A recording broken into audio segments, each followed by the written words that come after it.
তার কারণে তো শাপলা চত্বরে এত ভাই শহীদ হলো। উনি যদি ওই দিন অ্যাটেন্ড করতো তাহলে তো এই ধরনের ঘটনা ঘটতো না।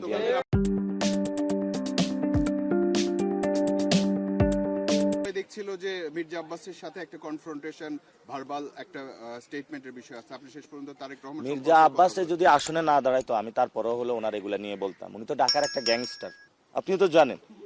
দুনিয়ার সব ঢাকাতে আকাম কুকাম করে বেড়ায়, সন্ত্রাসী কাজ করে বেড়ায়। ওনার কারণে তো শাপলা চত্বরে এত ভাই শহীদ হলো। উনি যদি ওই দিন অ্যাটেন্ড করতো তাহলে তো এই ধরনের ঘটনা ঘটতো না। আপনার একটা কথা যে তারেক রহমান কাগুজে বাগ, এটা অনেক স্প্রেড করেছে। তারেক রহমান তো আসলেই কাগুজে বাগ। আপনারা কি মনে করেন তারেক রহমান অনেক কিছু? উনি কেন গণ অভ্যুত্থানের পরে দেশে আসলো না? উনি কার সাথে চুক্তি করে এসেছে? জনগণের সামনে ক্লিয়ার করুক। ওনাকে কে অধিকার দিচ্ছে আওয়ামী লীগের লোকদেরকে পুনর্বাসন করার জন্য? আওয়ামী লীগের যে সজীব ওয়াজেদ জয়, সে রাজনীতি করবে না করবে এটা জনগণ সিদ্ধান্ত নিবে। তাকে কে সিদ্ধান্ত নিতে বলেছে? আচ্ছা, আমার লাস্ট কোশ্চেন সেটা হচ্ছে যে তার ব্যাপারে আপনার কনফিডেন্সের জায়গাটা কোথায়?